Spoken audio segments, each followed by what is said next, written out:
Here we are looking live at Toronto this morning, the start of the long holiday weekend for Easter, Good Friday today, of course. And there are many people, not just in Toronto, but everywhere, really, after many weeks in self-isolation, eager, understandably, to break out of isolation, to get together with friends and family, to spend time outdoors.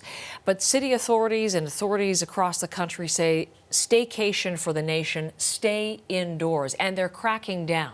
Police launching an enforcement blitz to make sure people continue to follow those physical distancing rules. Natalie Nanowski is with us live at Toronto's biggest park, which is High Park. Perfect backdrop, really, Natalie, because that's a place that would see all sorts of crowds gathering on a normal Easter weekend.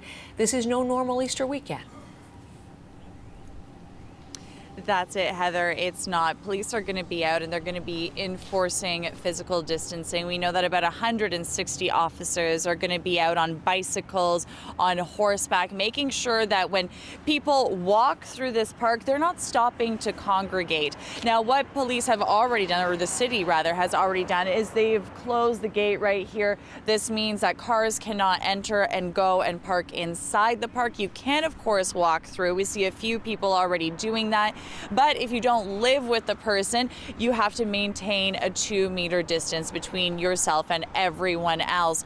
Now, of course, this does come during the Easter weekend, and a lot of people are used to going home and spending time with their families. However, Toronto's Mayor John Tory is urging everyone to maintain their physical distance during this holiday time. Have a listen.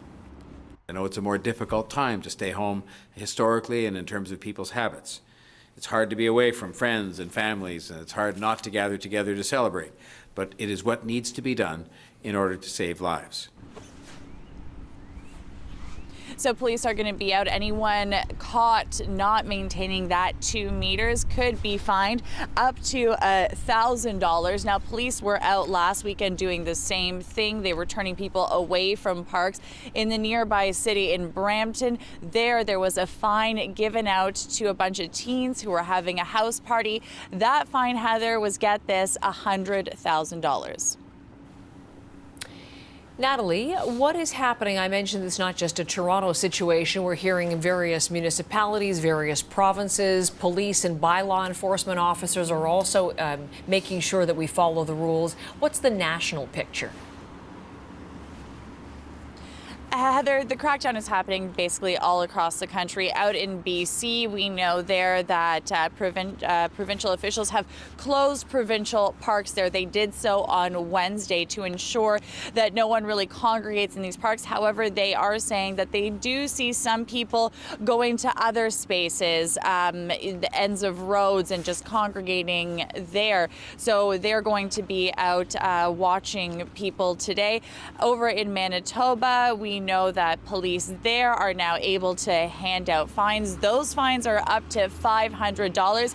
We also know that community service ambassadors will be out to educate people about the new bylaws and rules in that province. And over in Quebec, they have already started handing out fines. We know in Montreal, police officers were out last weekend giving people tickets. They're going to do the same thing this weekend. Heather? Natalie, thank you very much.